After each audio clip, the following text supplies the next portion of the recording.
All right, what's up, guys? Good morning. Good morning.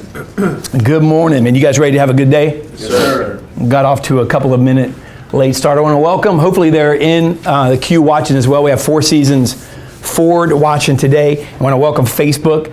And hopefully you're intrigued a little bit. We kind of put the slide up for a couple of minutes. I want to give you guys time to figure out if you even dare want to watch this or not. Why you should quit sales and get another job.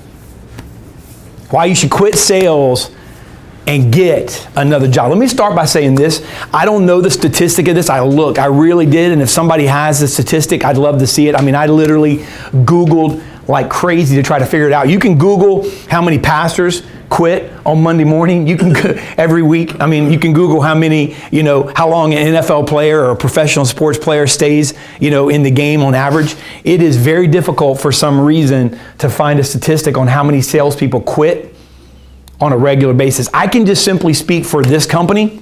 I can speak for the years I've trained professional or salespeople to become professional. I can tell you that our turnover would be considered in any other industry. If you looked at it like if I had that many accountants, like if I said, oh, look how many accountants that we've had work for us, right, and leave. People would say, man, your company must suck. Your company must be the worst place in the world to work for. Your turnover is ridiculous, right? But I do know this. The statistics of salespeople that have come in, have interviewed well. Men have sounded good, have kind of, have like, I can do this. Lee, you tell them, hey man, this is what we do. This is who we sell. This is what's required. This is the job description. This is how many calls you have to make. This is how many appointments you have to do. This is every single thing about it. And they're nodding their head. Yeah, you're even in there with somebody else from your company, right, on an accountability level. And I'm talking to salespeople right now. I'm talking to sales managers. I'm talking to salespeople because here's the deal. I want you to stop hiring the wrong people, start hiring the right people, or stop hiring altogether. We're on a hiring freeze right now until the right freaking person walks in the door. I don't know what that's going to look like. And they may walk in with agreements already. When they walk in with deals, then I'm going, okay, so you got a job if you can sell a deal before you start working here. I'm kind of being a little bit, I'm kind of exaggerating a little bit. But I'm not. Because where I'm going, what I'm trying to accomplish, I'm trying to get you to quit or step up.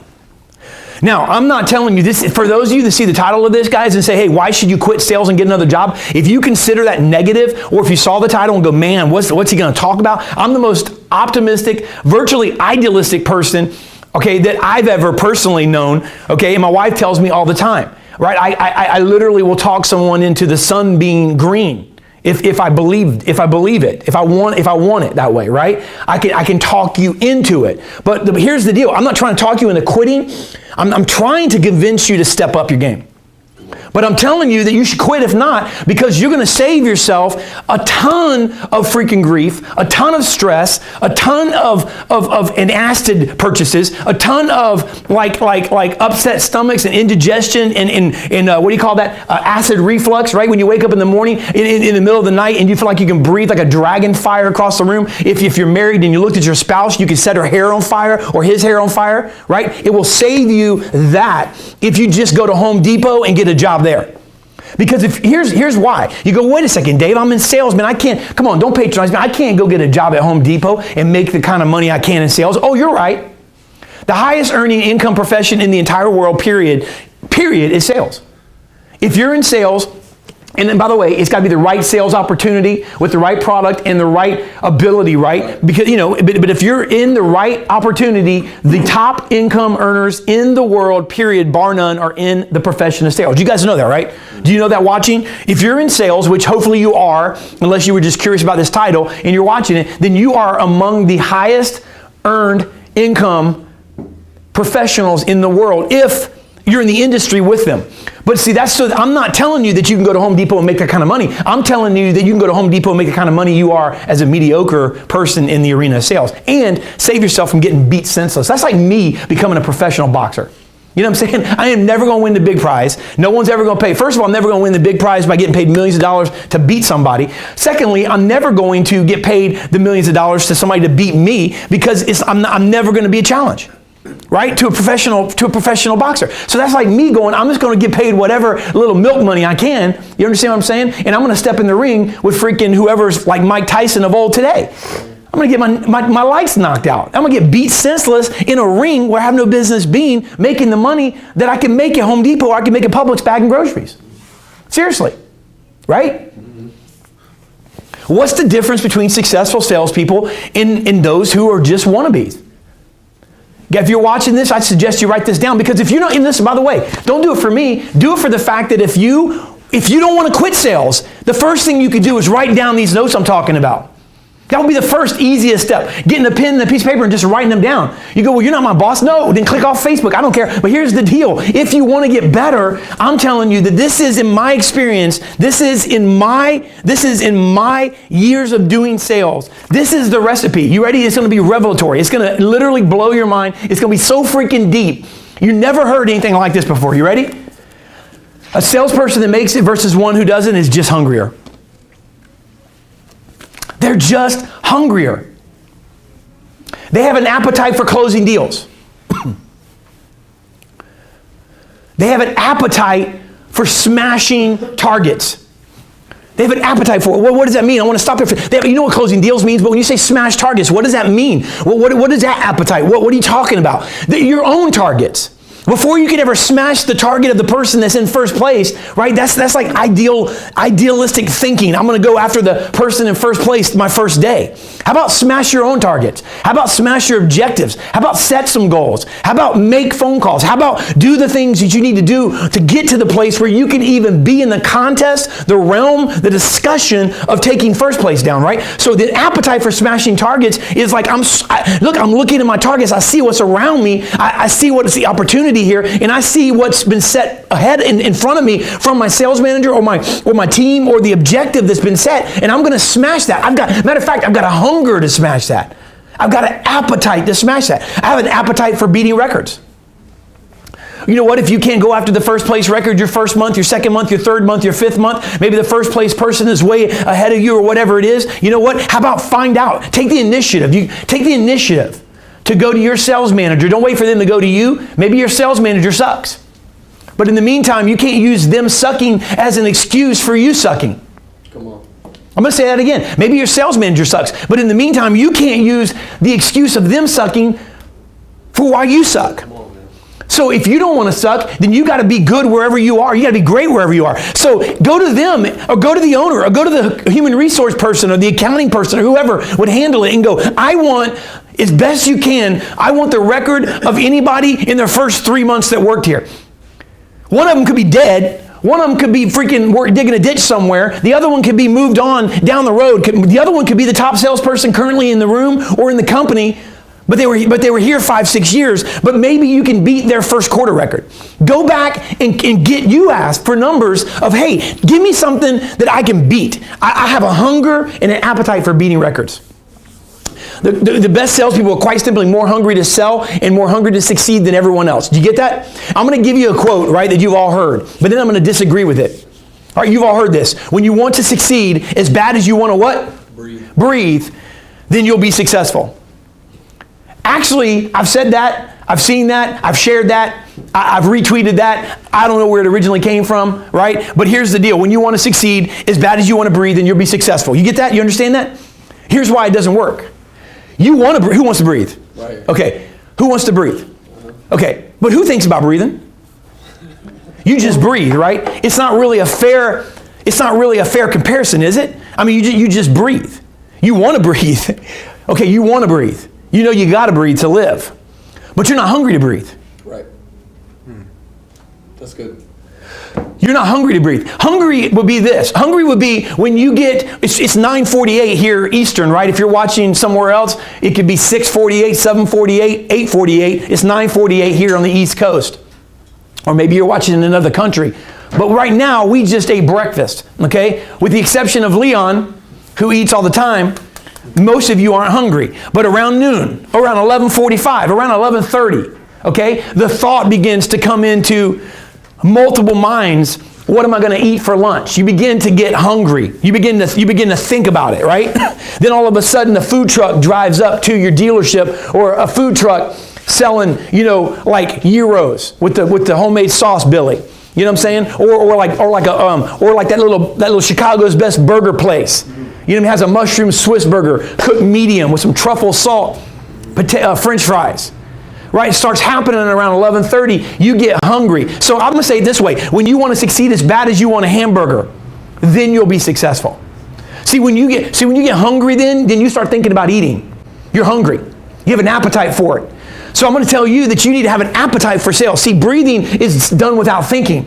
Eating is something that hunger is something that comes, right, every so often. Even matter of fact, you know what, I've developed such a healthy appetite that I'm not just hungry 3 times a day. I'm kind of hungry in between. Hence, Tommy, there is a mid-morning snack. Right? And if you're on the keto diet, it's got to be some cheese or some meat. Right, Tommy? Nuts, too. Nuts. He loves them. These. All right? So, think about that, guys. Think about that. When you want to succeed as bad as you want a donut. I tweet out, I text out, bring a couple dozen donuts in here, set them in the training room. I will email the company donuts in the training room, and literally within 10 seconds, somebody's walking in here going, hey, how you doing? Acting like they're going to say good morning, and they want a donut.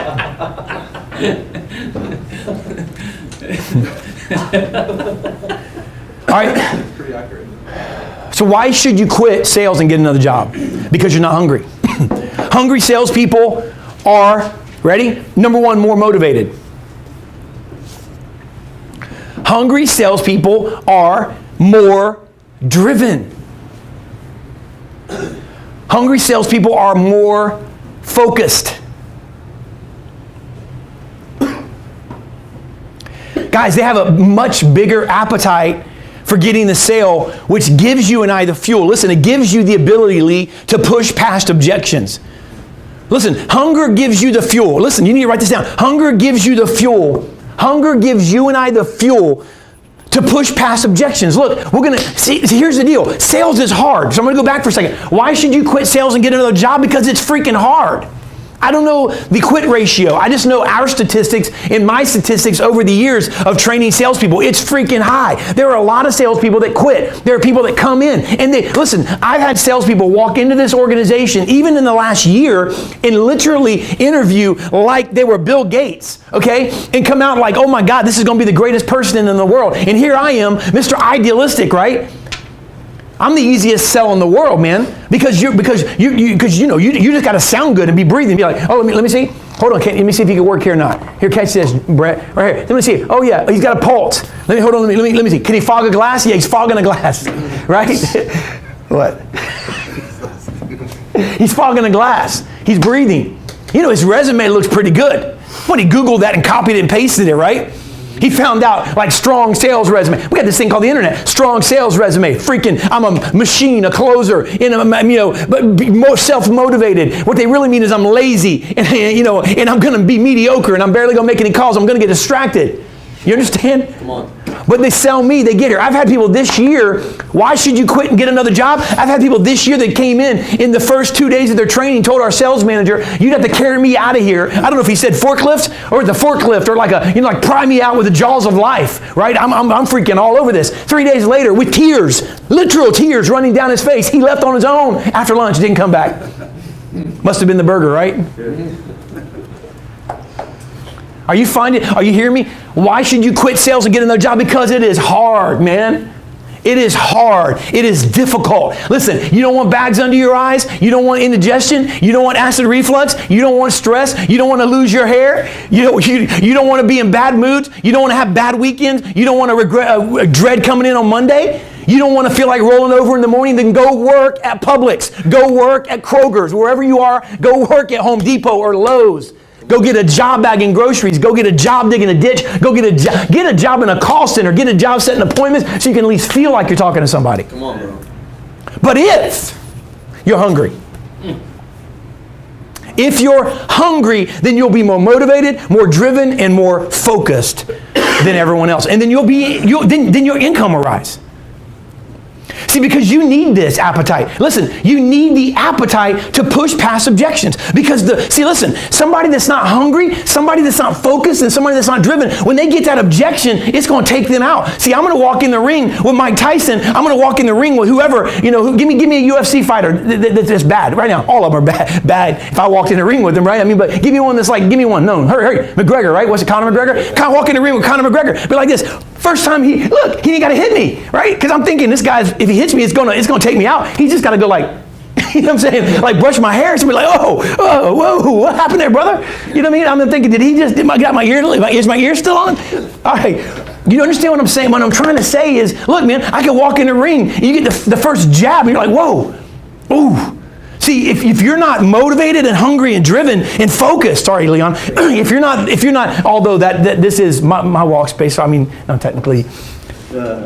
But if you're not motivated, driven, and focused, you can't push past objections. Objections are when you walk in the ring, right? You walk in the ring. Listen, sales is equivalent. Sales is the equivalent of walking into a UFC ring. I mean, I'm talking about real sales where you can make real money and you get real objections, you get real challenges. It's like walking in the ring with that type of intensity. It's not for everyone, right? You can take Conor McGregor. You can take freaking Mike Tyson in his prime. You can take George Foreman or anybody that was bad. You can take the freaking Russell Crowe when he was on the Gladiator, right? I'm talking back when he was, beat everybody's tail with no shirt on, man, walked around with his chain and a spike and put him in sales and he's going to get beat. Why? Because it's not for everybody. You understand? But you can walk in that ring and the first time, if you're not motivated, driven, focused, and you should quit and get another job. Because if you aren't, the first resistance you get, the first jab objection you get, Leon, you're going, oh my God. And dude, that ain't nothing. Right. That ain't nothing. You can't imagine what it feels like to start making some money, some real money. Tommy knows this. Real money, and then all of a sudden have a few of your clients taken out from under you for different reasons. You can't imagine when you get about $6,000-$7,000 of your income guaranteed removed that you got to replace 1 month and you didn't do anything by the way wrong. Can you, Tommy? See, how can you take that blow 2 years down the road when you have those clients and you're in that position? How can you take that blow if you can't take the jab of an objection? Right. See, that's why you should quit and go get another job, because the deal is you can't push past objections if you're not focused and you're not driven and you're not motivated. You can't, number two, you can't make extra calls. You can't make that extra call. You can't make that 76th call. You can't make that 45th call. You can't make that last call of the day that's required to get that deal. See, there's a difference in you and I going home productive or going home frustrated, right? There's two things. Both of them are exhausting. One of them is a good exhausting. The other is a negative exhausting, right? You can go home tired and what? Frustrated, or what? Tired and accomplished. Tired and accomplished. Tired and frustrated sucks. Man, you know what tired and frustrated is? I went there all day. I beat my head against the wall. I wasn't focused. I wasn't really driven, and I wasn't really motivated. But I was working. I was busy. I was spinning the wheels. Right? I didn't get nothing. I don't have anything. My pipeline's empty. I don't have anything working. I'm getting told no left and right. I'm going home. I'm tired. I'm exhausted, and I'm frustrated. Sucks. I don't want to get up the next day. I don't want to come back in. I don't want to be in sales. I'm going to go reply at Home Depot. Maybe you should. The second one is tired and accomplished. I've worked all day. I've hit it. I'm focused. I'm driven. I'm motivated. I went most of the day not seeing the fruit that I needed, not feeling how I should want to feel, right? Not feeling. Then all of a sudden, because I'm motivated, focused, and driven, right? Not only am I pushing past objections, but I'm going to make that extra call, Joey, and it's in that extra call because I decided, because I'm motivated, focused, and driven, and I don't want to quit. I want to get there. I have a goal. I'm hungry for targets. I'm hungry for records. I'm hungry and driven, right, to succeed. I don't quit, and I go and I make that extra call, and that's the deal I needed. So I go home tired. I lay my head on the pillow, and I'm snoring, man, but I'm accomplished. Right. Come on, man. You guys know what I'm talking about? Yeah. Is there a difference? Mm-hmm. Tired and frustrated versus tired and accomplished? Sure. Come on. One of them, bank account's fat. One of them, bank account's lean, right? One of them, you're eating fried chicken. The other one, you're eating Rolaids. Come on, right? The other, you're drinking milk with cookies. The other, you can drinking milk of Mylanta. You know what I'm saying? Pepto-Bismol. You understand what I'm talking about? One of them, you wake up at 12 1 o'clock, 2 o'clock in the morning, kind of with eyes wide open. What am I going to do? The other one, you sleep like a baby and don't wake up to the next day. One brings peace. One brings piss. I just try to rhyme with it. One of them, listen, it sucks, man. Listen, I don't know, right? Poop. Peace, poop, and peace, non-peace. Right. Come on, I'm being real with you guys. I've been in sales for a minute. I've seen people that didn't make this decision. We had to make it for them. So today, if you can't be motivated, driven, and focused, then man, you need to get a job. You need to quit sales. The third thing you do, it gives you the big appetite, the hungry appetite, gives you the fuel and the power to go the extra mile. Go the extra mile.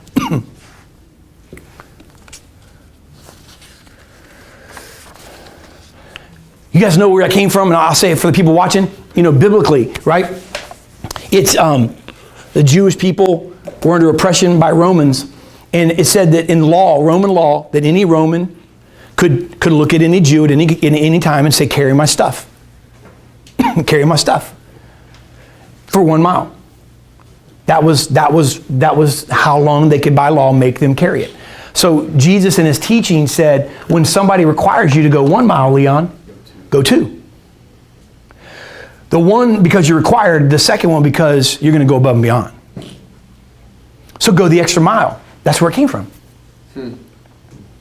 So salespeople that are hungry, motivated, and driven go the extra mile. By the way, the extra call, pushing past objections, and the extra mile are all 3 required to make it. Come on, bro. They're all 3 required. They're not a suggestion. They're required to make it. If you're going to make it in sales, you can't do it without it. Sales is hard. See the statistic, I want to break the statistic. Listen, if you're watching this, we're almost done. We got about 5 more minutes. I'm going to bring this thing home and I'm going to land this. All right, this is where hopefully you can get this. I don't want you to lose attention, so I don't want this to be a long meeting. 4 seasons forward, I want you guys to get this. Listen, in wherever you guys are located, what state are they in? North Carolina. North Carolina, that's right. I know if it was North Carolina. There is a Home Depot there. Wherever you're watching, and I'm not patronizing you guys. When you watch it on Facebook, I'm not being a smart aleck. I'm telling you that wherever you are located watching this, in this room, there's somewhere else you can get a job. Make the money that a basic salesperson can make with saving the time. So I'm going to bring this plane home. I'm going to tell you that the statistic of 20% of salespeople doing 80% of the work absolutely has to change. That's a statistic. How do I know that not everybody's hungry? Because 20% of the salespeople do 80% of the business. That's not like what it should be. There's a lot of factors in it. Listen, because you know what, and I'm wrapping it up with this. Statistics are funny because statistics are pulled off of data, right? Data of the sum of the whole. The sum of the whole, right? So you have the whole. The whole, unfortunately, is what makes up the whole, and the people who should quit are part of that. See, it's I'm trying to get somewhere with this. In other words, the reason that 20% do 80% is not because that's just the way it should be. That's not a statistic. Like Moses didn't drop that commandment coming down the mountain. Like, crap, I dropped the 20%, should do 80% stone, so I only have 10 now, right? It wasn't a commandment. It's not set in stone. You understand? It doesn't have to be the case. It just is a statistic. The reason it's a statistic is because there are people who should quit that are factored into that equation. There's people who aren't hungry, there's people who aren't motivated, and there's people who aren't focused that are factored into that equation. What I'm challenging you to do is be the statistic that doesn't be the data that doesn't have enough yet. Come on. To become a statistic. Come on. It's like we're working on this groundbreaking data, this groundbreaking statistic that says that 90%, 95% of the salespeople are producing business. I want that statistic, right? And it comes not through training, that's a start. It comes through a hungry salesperson that's driven, motivated, and focused. To do what? To study your industry and get better. to find out who your customer is. Learn about them. That's what going the extra mile is. It's not just on the close. Find out who your customer is. Learn about them. Don't just copy somebody because their idea on social media looks like a good idea. It's not good enough. Don't just copy somebody and try to do something they do. Do you know the statistic? I don't think I can find it. It's on this sheet somewhere. But the statistics are that majority of salespeople actually copy something from someone who works. Copy something that works from someone, and then they start doing it. And I understand that. There's nothing wrong with something that works. I mean, if something works and it's something that can be duplicated. But there's usually more than just what that person is doing that's the reason for their success. It's not, in other words, it's not just what they say. It's not just how they handle this. It's typically deeper than that. So if you're going to copy something or emulate something, emulate their work ethic, emulate their motivation, emulate their focus, emulate their passion, right? Emulate that. Because those are the things that if your personality, Leon, is different than some guy named Frank or Joe or Susie that's watching, but you're just as passionate as they are, but it comes out differently, then you can succeed just like they can. You can succeed just like Leon can. Do you understand? That's the only way to do it. Because I may not be able to do exactly what he does, but I can be just as passionate. I can be just as focused. I can be just as motivated, and I can be just as driven. That makes sense? So what I'm saying is learn about your customer. Everyone can do that. Find out who it is you're selling. That's going the extra mile. Well, so-and-so next to me is not doing that. Great. So-and-so next to me needs to go work at Home Depot. I'm serious. Stop looking at the person next to you and going, I'm going to let the tides rise and fall with the room. I'm going to let the tides rise and fall and I'm just going to get by. Look, I mean, the 3 other salespeople that are here at this dealership or here at this company are not really doing that. So you know what? It's not going to stick out if I don't do it. Yeah, it will. It'll stick out in your bank account. That's right. It'll stick out in you not reaching your goals. It'll stick out in you falling short of your potential. You understand? So what I'm saying is, who cares what they're doing?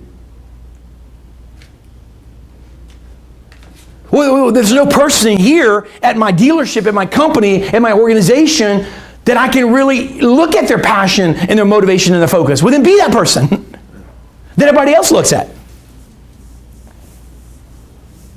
You see what I'm saying? So learn your customer. Learn what moves them. That's going the extra mile. What does going the extra mile mean? What does it look like to push past objections? What does it look like to push past objections? There's going to be objections. Heck, one objection could just simply be, you surprised me. I wasn't ready to buy. I don't know. I don't want to make a decision right now. I want to think about it. I want to contemplate it. I want to mull over this, right? I mean, customers are allowed to do that. That could be an objection. An objection could be money. An objection could be budget. An objection could be fear. It could be a number of things. What I'm telling you is to be able to push past it, you got to be different. I'm telling you that you got to be able to make the extra call. You got to be able to push past it. You got to be able to do something. You got to be able to draw from something within. Look, as I'm wrapping this thing up, I'm going to appeal to you guys watching. Don't quit. Get better. You've already quit. If you're not doing these things, you've already quit. That's good. So what are you saying? If you're not doing these things, you already quit. You just haven't got fired yet. You already quit. You just still show up to the place you used to work. You're still employed. There's a difference in being employed and quitting. So what I'm going to say is re-engage. What I'm going to say is separate yourself from the pack. Some of those people that you're hanging around with, some of those people that you're sitting around, some of those people that are looking at you, some of those people that are influencing you because they're not hungry. But they don't have 3 kids that need to eat. And then they don't have Christmas presents to buy. They're single. You're trying to be single and they don't have that mortgage. They don't have that car payment. They don't have those dreams and aspirations. They don't have that need to get debt free and to save that money. They don't have those needs. They don't have that why. They don't have that thing. They grew up with a silver spoon in their mouth and are going through, like I got daddy's trust fund or whatever it is. You grew up on the wrong side of the track with the inability to rub two nickels together, and you have an opportunity and you are hungry, and now you're letting your hunger get affected by somebody that don't even have your back. What I'm saying is separate yourself from the pack. What are your goals? What are your dreams? What are your aspirations? What keeps you up at night? What causes you to get up early in the morning? What fires you up? Certainly when you dream, when you daydream, when you have visions, you don't visualize yourself struggling. What do you visualize yourself doing? How much money will that take? How much freedom will that take? There's your goal. There's your goal. Now, if that Cracker Jack next to you, seriously, doesn't have those type of goals, let me say something. Allow me to end it with this. We're coming upon Thanksgiving this week, right? We're coming upon Thanksgiving. This is where I'm ending it right here. Do me a favor. If you're watching this, I want you to give me your likes, and because there's a monitor down here. Just give me your likes. I'm wrapping this thing up. I'm bringing this thing home. All right, we're coming upon Thanksgiving this week. I want to ask you guys a question.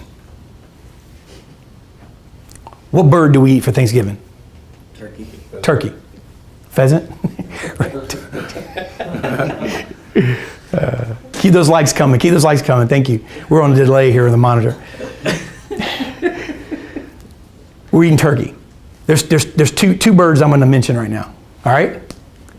An eagle and a turkey. Who you hanging around with?